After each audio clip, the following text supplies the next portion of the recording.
Muy buenos días, Panamá. Hoy es jueves 13 de octubre. Usted nos ve por Next. Canal 21 nos escucha por KW Continente. Bueno, un día donde pasó de todo. Desde un robo a una joyería de unos disfrazados bueno, la comunidad suní ha tenido que salir a decir que no tenían absolutamente nada que ver con esto. Hasta pues esa lluvia. Es una lluvia que dejó anegada varias partes de la ciudad capital. Todo en un momento en el cual sigue esos cambios en el gabinete. Ayer hubo nuevas designaciones por parte del presidente de la República, un nuevo director de la Autoridad de Aseo, hay un nuevo director del Instituto de Mercadeo Agropecuario, bueno, un nuevo pero un viejo conocido, Carlos Rognoni. Hay un nuevo viceministro de Desarrollo Agropecuario y un nuevo viceministro de Trabajo y Desarrollo Laboral.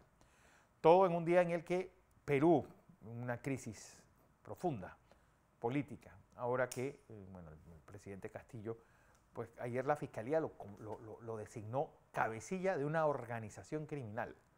¿Qué va a pasar en ese país? En una noche, bueno, un día en el que puede decir que el Fútbol Club Barcelona pues cae estrepitosamente en su intento de pues reverdecer esos viejos laureles en Europa, y ya se puede decir que después del empate de ayer en el Camp Nou tiene un pie fuera de la principal competición del fútbol mundial. Don José. Buenos días, Fernando. Buenos días. Buenos días a toda nuestra audiencia que nos sigue en KW Continente Radio y en Canal 21 Next TV. Hoy es Jueves 13 de octubre. Vamos a hablar. Este sábado estamos en la mitad del mes de octubre. Del 10º mes. Porque bueno, este mes tiene 31 días, así que tiene que ser como el 16. El domingo, sí. La madrugada. Entre el domingo y sábado, domingo y lunes. Bueno, voy a comenzar a conversarles sobre Perú. Y con doble propósito. Mire la crisis de Perú. En Perú, como si fuera poco, hay una crisis política en desarrollo desde el proceso electoral. Sí.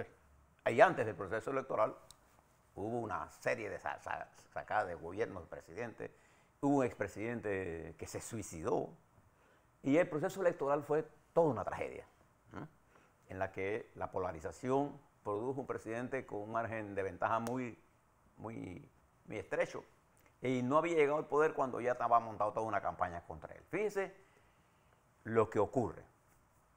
Y este es el problema de la judicialización de la política. Pedro Castillo se caracteriza por ser un presidente con poca capacidad estratégica. Sí. Fíjese que y no se trata, como algunos creen, que para ser presidente o para ser ministro de Estado está determinado las condiciones por las que usted puede correr para presidente y para ser ministro de Estado. Está establecido en la Constitución. Ahora le hablo sobre eso. Que al final son mínimas, exactamente, para que no se pueda correr el talento de personas que tal vez no están en el círculo de poder. No hay que graduarse en Yale para ser presidente. Sí. Hay que tener un sentido común de la dirección del país. El señor Pedro Castillo, el presidente de Perú, ha demostrado una falta de capacidad estratégica para mirar, tener un proyecto de nación en Perú. Eso es otra cosa, que ha bregado contra él y corrió en un partido de marxista-leninista, de la cual él no pertenece, de hecho, sí, ya fue votado. Ya lo votaron de ese partido. Él es un hombre conservador, pero han montado una campaña contra él. Este es el primer, y es inédito lo que está pasando en Perú.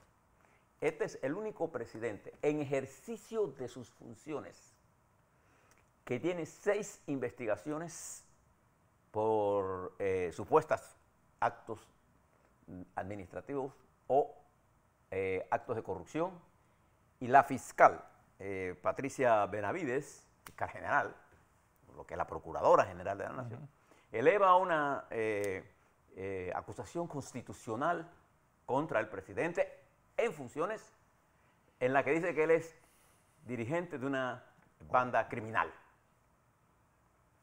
Bien, cuando usted va a la Constitución de Perú, Fernando, el artículo 117, busque la Constitución del Perú, póngase ahí artículo 117, determina cuáles son las razones por las que usted puede juzgar al presidente de esa nación. Y hay 3 fundamentales: traición a la patria. Que son básicas. 2, interrupción o intento de interrupción un proceso judicial. o disolver el Congreso El golpe de Estado. fuera de lo establecido en el artículo 134 de esa misma Constitución, que establece las razones, y eso es cuando se llama una elección general. Entonces usted puede disolver el Congreso. Hay unas cosas específicas. Y hay otras dos razones más. Ninguna incluye esta. Y eso ha hecho un debate en Perú ahora por los grandes juristas de ese país, que dicen que a Pedro Castillo no se le puede juzgar en materia constitucional por esto que dice la Fiscalía. Fíjese, no estoy defendiendo absolutamente nada más que... Bueno, esos son los herederos de quien caiga. Exacto. Lo que quiero señalarle es la judicialización de la política, que pone en peligro no solamente la presidencia del señor Castillo, que está en peligro hace tiempo, pero esta particular acusación en función del ejercicio de sus funciones como presidente no cabe de acuerdo a la Constitución. Entonces los juristas en Perú se pronuncian sobre esto y la Asamblea peruana, que es unicameral y que tiene un mecanismo de destituir un presidente tan rápido que en el pasado gobierno hubo tres presidentes en menos de un par de meses.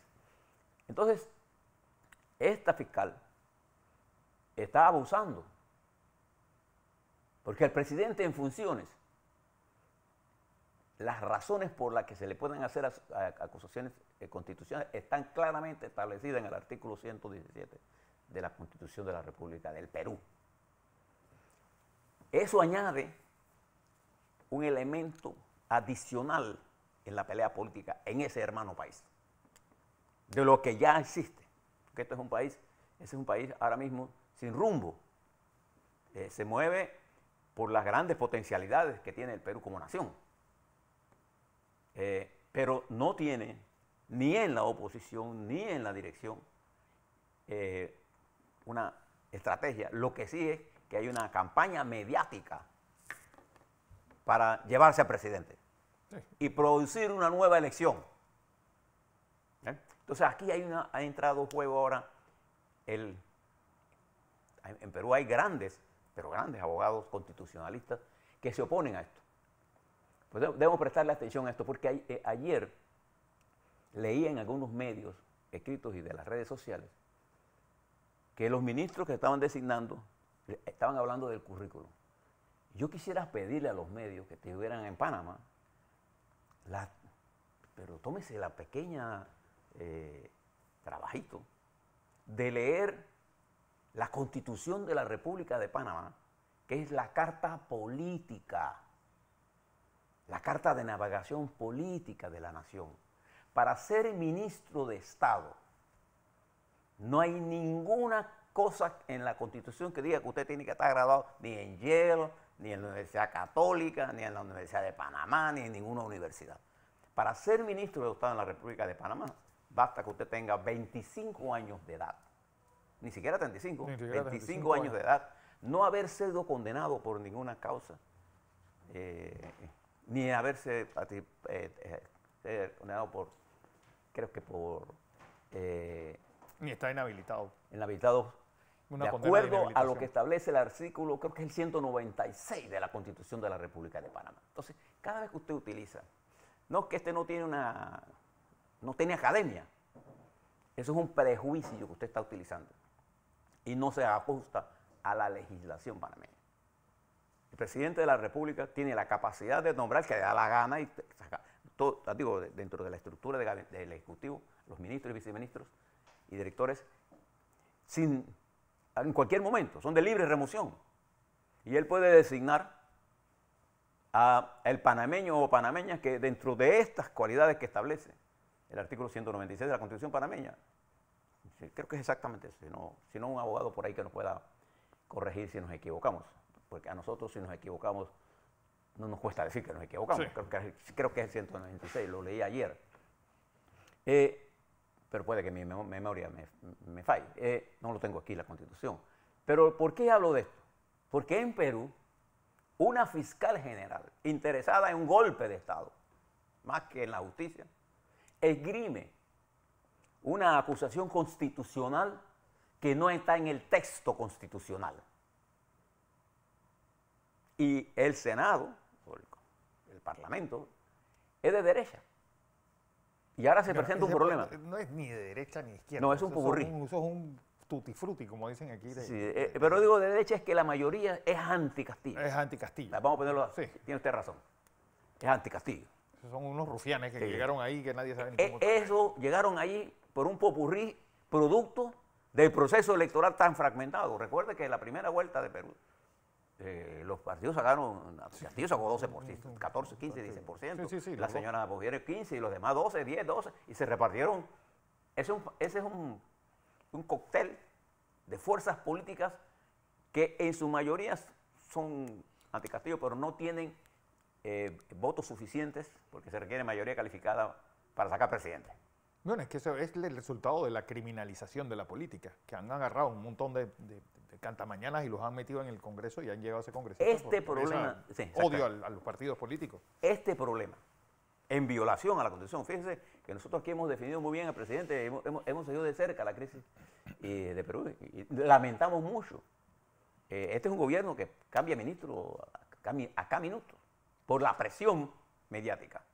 Ya tiene un poco más de un año y ya ha tenido cambios. Cambio ministro por semana, Ministro por meses. por semana. Entonces, ¿qué les quiero plantear con esto? Hay que tener mucho cuidado en estos juicios. Porque cuando uno habla, aquí este reportaje que terminó ayer, creo, no sé si hoy salió algo, que salió sobre el vicepresidente, cuando consulté ayer con algunos juristas de Panamá, especialistas en derecho penal acusatorio, les dije, dígame, para tener claro, ¿qué leyes se violaron en este reportaje? No hay ninguna ley que se haya violado. Pero si había reportajes que había menos violación y la señora Kenia Porcel corría a hacer noticias de crímenes de cosas estúpidas como esa. Por eso. Es que eso es el problema. Que ese es el peligro. Sí. Ese es el peligro. Porque la noticia, la intención de esa noticia era crear una campaña negativa, para crear una percepción negativa. No era una información exacta, porque además, ¿qué información había ahí? Ninguna, absolutamente nada. Entonces uno tiene que ajustarse a esto. Por eso le traigo la crisis de Perú, que se une a la crisis general que vive el Ecuador. Ecuador está atrapado en una crisis política, de fragmentación, de capacidad, a pesar de que el presidente tiene mucho más capacidad intelectual para manejar y proyectos, la economía, no tiene capacidad política para entender la fuerza con la que tiene que bregar. Y es más importante para un presidente tener capacidad política para manejar en las difíciles situaciones que navega cualquier presidente del mundo en este momento. Pero Ecuador ha quedado en manos de seis regiones del narcotráfico, con control de territorio, con presupuesto ilegal y con armas. Esos son factores permanentes de la guerra. O sea, esos pueden llevarle la guerra al Estado ecuatoriano. ¿Qué tiene que hacer Ecuador? Tiene que tener una unidad nacional para enfrentar a ese crimen organizado tan poderoso que se está mudando de Colombia y está radicado en Ecuador, tomándose cada vez más territorio y espacios, y usted ve esa crisis en las cárceles. Por eso es importante no judicializar la política. Mire, le traigo estos dos problemas fundamentales. Y fíjese, ¿por qué es importante todo esto? Porque así como nuestra América vive todo este camino de convulsiones, el mundo en general, fíjese las cosas nuevas que están ocurriendo cuando nosotros entrevistamos al embajador de Ucrania. Lo hicimos con un propósito, Fernando, era llevarles a ustedes de viva voz, desde Ucrania, desde Kiev, qué es lo que está ocurriendo. Vladimir Putin, atrapado en los grandes errores que dio la invasión brutal contra Ucrania, pensó que esto era un bistec de 2 vueltas y resultó que va para los 9 meses, 8 meses. 9. Va a comenzar el 9º, el 24 de octubre.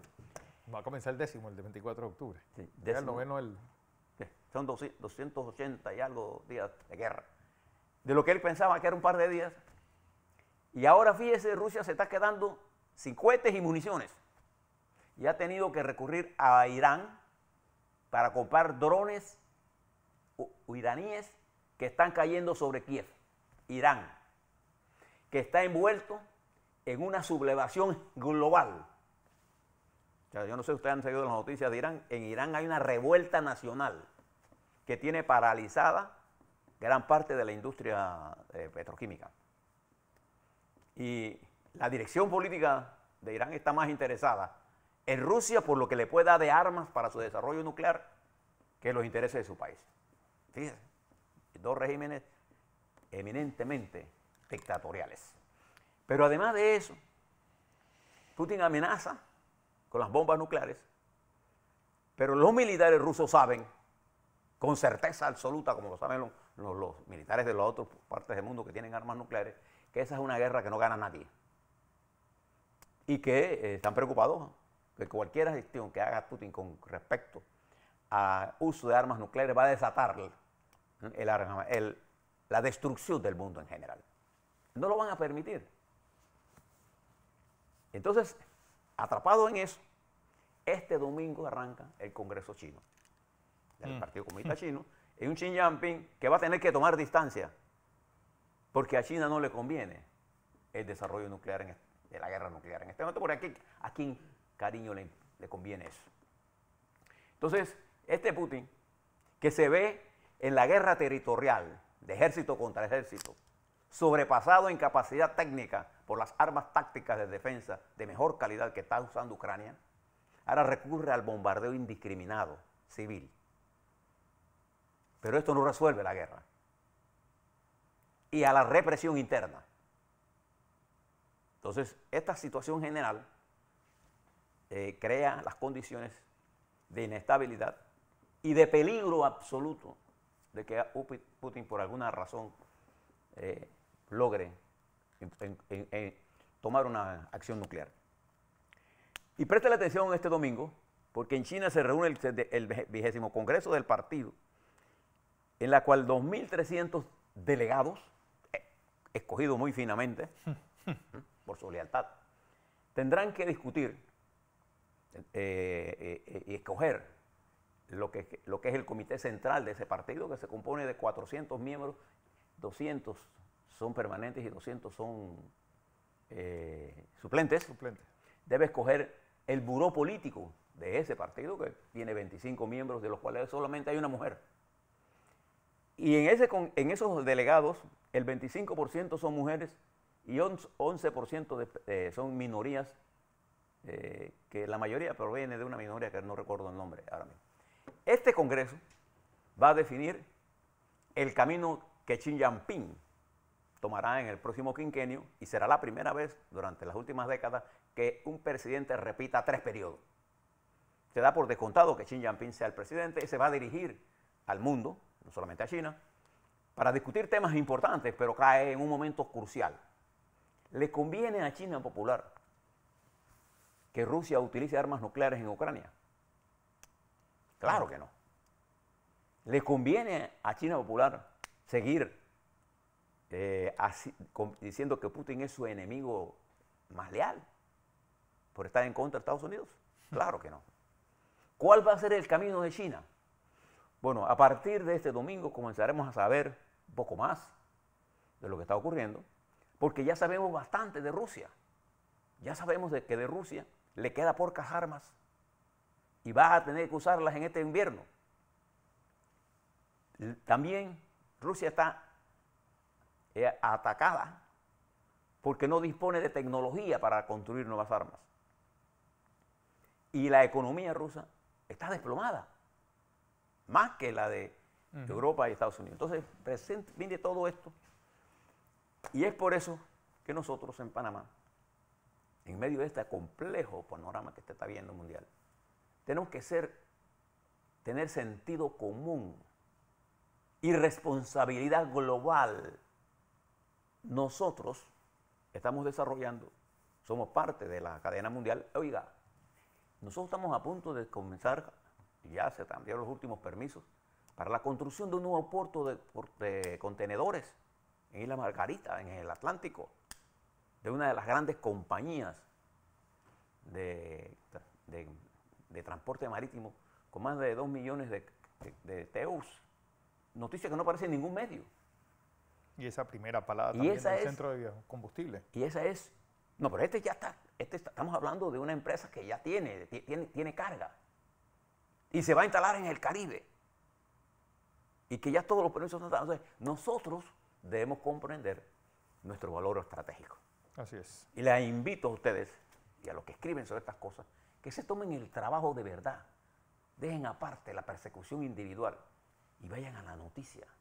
Porque la noticia, por naturaleza, es verdad. En medio de esta confusión global. Así es.